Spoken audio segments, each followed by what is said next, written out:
हुआ तो मैं आपको जागृति जी बुलाऊंगा कि भाभी बुलाऊंगा, क्या बुलाने से आप अच्छा रहेंगे? भाउजा।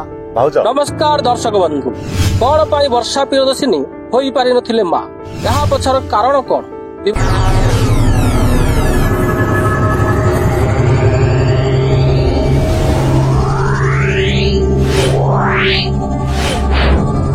विवाहर 9 वर्ष पर्यंत अनुभव महांती एकाठी रही कौन संतानर जननी होई पारि नथिले वर्षा। ताहा तांकर छाड़पत्रर मुख्य कारण नुहे तो वर्तमान अनुभव वर्षा प्रियदर्शिनी को छाड़पत्र दे निजर बांधवी जागृति शुक्ला को बाहा हेबार चर्चा ओडिशा रे चहल सृष्टि करिछि।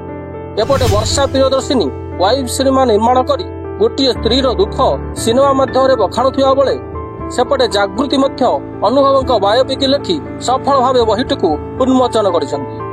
अनुभवଙ୍କ नामांकृत बहिटी प्रकाश पाइबा परे जागृति शुक्ला वर्तमान लोकलोचन को आसिଛନ୍ତି। एमिति कि अनुभव और जागृति शुक्ला को किछि पॉडकास्ट रे देखिबा को मिलिछि। जागृति मध्य गोटे पॉडकास्ट रे जदि से अनुभव महांती को विवाह करंती तांको भाउजटा कियो बोली कहूथिबार देखिबा को मिलिछि।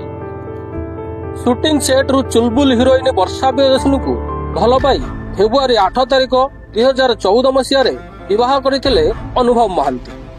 अनुभव महांती 7 जन्म को साथी होई रहिबा पई जीवन साथी करथिले निजर प्रेमिका वर्षा को। यहा भितर अनेक सिनेमा दुहे एकाठी करिवा सह ओडिशार सांसद होई अनुभव महांती दिल्ली जाइथिले।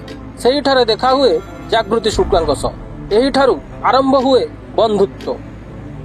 ताहा वर्तमान विवाह रूप नेबाकू जाउछि। वर्षा प्रियदर्शिनी मां न हेबार कारण वर्षा किंबा अनुभव केही भी तांकर व्यक्तिगत कथा प्रकाश करिना। अनुभव महांती वर्षाଙ୍କ सह कौनसी फिजिकल संपर्क रखि नथिबा कहउथुआ बेले अन्य एक सूत्रରୁ प्रकाश जे अनुभव महांती मधुमेह रोग रे पीड़ित थिले। वर्षा प्रियदर्शिनी चाहू नथिले जे तांकर छुआ उपरे यार प्रभाव पड़ू। मिले जे एथि पई 2023 मसीहा शेष आड़कू दुहे छाड़पत्र पई निष्पत्ति नैथिले।